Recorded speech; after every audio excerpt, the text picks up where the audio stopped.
Welcome back. Welcome to episode 3. But first, we need coffee.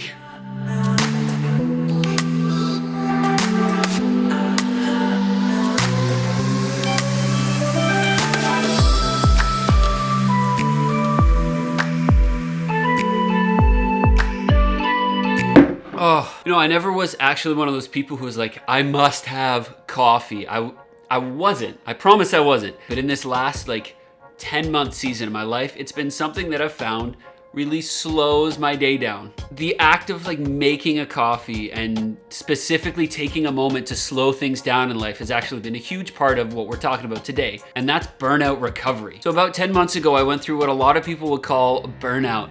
So burnout for me looked like a big change in my personality. I'm normally a pretty happy, pretty excitable person, passionate about what I'm doing, and that was all gone. I was very flat, very monotone, no ups or downs, highs or lows. I actually shot a bit of a vlog back then and didn't really show it to people because thanks to the wisdom of my wife, she told me that I wasn't myself. But I shot sequences of this vlog talking about what was going on, and now I can look back at that and see I was not okay. I was overwhelmed. I didn't have the right tools to process anything, and it was taxing on life, taxing on marriage. For the first time in my life, I experienced panic attacks. I was dealing with a deep depression that I just couldn't get out of. I didn't know what was happening. My body was shutting down. My mind wasn't working properly. I couldn't process life in a way that was normal, and I didn't understand what was happening. Now, I know there are people out there who are gonna say, you're in your mid-20s, what are you doing talking about burnout? I've been working my job 30 years and I da-da-da-da-da-da-da. There will be people who hate on this idea. There will be people who passionately disagree that burnout is even a thing. Guys, I wish it wasn't. I wish none of you had to face what I did ever again, but I know that's not the reality. I know that some of you will go through burnout, and I'm hoping that you can learn from my experience here. Just maybe through hearing this, you might take the steps early so that you don't go through this.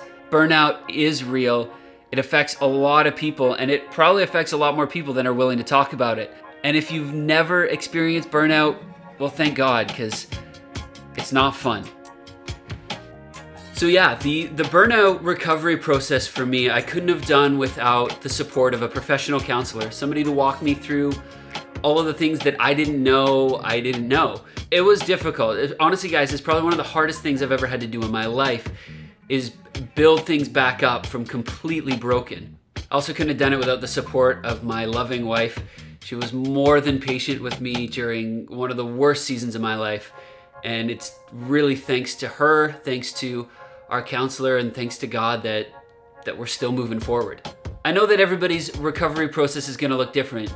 Your life circumstances and the burnout that you're facing can look totally different than what I did, and that's okay. But together we can learn from each other's experiences, recover, and become the people who we were made to be. Before we get to figuring out how to recover from burnout, we need to talk about what burnout actually looks like. I haven't found a better source than Carey Nieuwhof's book, I Didn't See It Coming. That book was invaluable in my recovery process. I highly recommend it. I'll throw a link in the description below. If you even think you're dealing with some of the symptoms that I talked about or that we're about to talk about, buy this book. It's gonna be a big help. I haven't read this book in a little while. It's still powerful to think about all of this and to see how far we've come from 10 months ago burnout to now. So here are what Carey says are the signs of burnout. Now this may look a little bit different to you, but this is the list that he says. So number 1, your passion fades. Number 2, you no longer feel highs and lows. Number 3, and my wife can attest to this one, little things make you disproportionately emotional. Number 4, everybody drains you. Number 5, you become cynical. Number 6, nothing satisfies you. Number 7, you can't think straight. Number 8, your productivity is dropping. Number 9, you're self-medicating. Number 10, you don't laugh anymore. And number 11, sleep and time off no longer refuel you. Now, I'm not a professional. I can't say that this is the only way, the best way.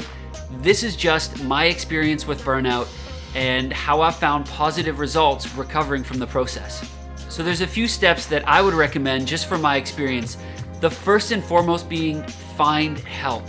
Finding help looks like a few things, but I highly recommend, no, more like I beg you, if you're going through this burnout, get professional help. Find a counselor, somebody who understands what's going on and can walk you through the process of recovery. No matter what, you can't do this alone. The next step in finding help is finding those friends and family around you who you can trust. Now, I know at this point, everybody is draining, everybody is exhausting, and it doesn't feel like anybody can help at all in your life. If you're going through burnout, you have to find somebody, at least one person, who can support you through this process. So the first step on your recovery to burnout is getting help, getting that professional help and help from family and friends. The second step is actually to commit to the process. It took time, it took effort, and it took seeing the results before I really fully committed to the full program of actually healing and getting better. So that's the next step. After we've realized that we're in the middle of a burnout, we've realized that whatever is happening has cost us very dearly. We've sought out professional help, we've sought out help from friends. The next step is to commit to the process, commit to your healing, because it is worth it and it will get better. Oh, and yes, this is hard. This is going to be difficult, but trust me, it will get better. Now, this process definitely takes time. I think that's a side note that I have to add in here. Know that this will take time. This is not going to be an instant process. For me, it took 10 months. For some people, it takes years. That's okay. It is worth the time it's going to take to fix this. We've committed to what we've planned to do to heal in step 2. And in step 3, it's working that plan. It's finding ways to ensure that no matter what, we are healing, we are moving forward. I found little things throughout my day, like coffee breaks, that actually made things progress. Find little pieces within each day that you can do to help you know things are getting better. For me, the process of making a latte slowed everything down in life so that I knew this chunk of 10 or 20 minutes that I could focus on this one task would be relaxing, would be safe, and would be something I knew was helping my soul, my heart, my mind to get better. So what is your thing? What is your little task that you can assign such important value to that you can do every day while you're healing in this process? I'd love to know more about what your experience is like with burnout. What has caused it? What are you finding this process is like? How are you finding the healing process? So comment below. So as a community, we can grow together, we can heal together, and move forward to better lives, more joyful and more fulfilled. So hit that like button on this video, subscribe if you haven't already, and hit that little notification so that you get alerted to when we post new videos, and spread the word. Share this with friends, share this with family, share this with anyone who you think might be going through something like a burnout, and spread hope so that people can find healing.